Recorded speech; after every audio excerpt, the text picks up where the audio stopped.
Chicken కర్రీని ఈజీగా చేసి చూపించాను. బ్యాచిలర్స్ కానీ కొత్తగా పెళ్ళైన వారు కానీ వంట రాని వాళ్ళు కానీ ఈజీగా చేసుకోవచ్చు. చాలా టేస్టీగా ఉంటుంది. ఇలా ఒకసారి ట్రై చేయండి, సూపర్ టేస్టీగా ఉంటుంది. ముందుగా కడాయి పెట్టుకొని అందులో సరిపడా నూనె వేసుకొని దాంట్లోకి ఉల్లిపాయ ముక్కలు వేసుకొని ఎర్రగా వేగనివ్వాలి. తర్వాత చికెన్ని శుభ్రంగా కడుక్కొని తాలింపులో వేసుకోవాలి. చికెన్ మగ్గుతున్నప్పుడే అల్లం వెల్లుల్లి పేస్ట్ ఫ్రెష్గా నూరుకొని వేసుకోవాలి. సూపర్ టేస్టీగా ఉంటుంది. ఆ క్లిప్పింగ్ మిస్ అయింది.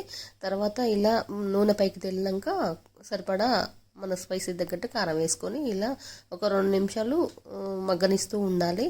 ఈ మగ్గుతున్నప్పుడే మనము దానికి సరిపడా వాటర్ వేసుకొని సిమ్ములోనే మగ్గనిస్తూ ఉండాలి.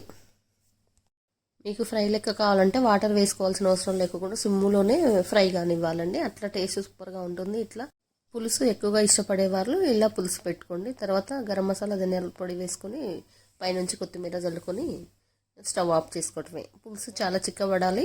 తర్వాత పైనుంచి ఇలా నూనె తేలినప్పుడే టేస్ట్ బాగా వస్తుంది. దీన్ని ఇలా నూనె తేలినాక స్టవ్ ఆఫ్ చేసుకొని వేడి వేడి అన్నంలోకి ఇలా వేసుకొని తింటే సూపర్గా ఉంటుంది. నా వీడియో నచ్చితే లైక్, షేర్, సబ్స్క్రైబ్ చేయండి.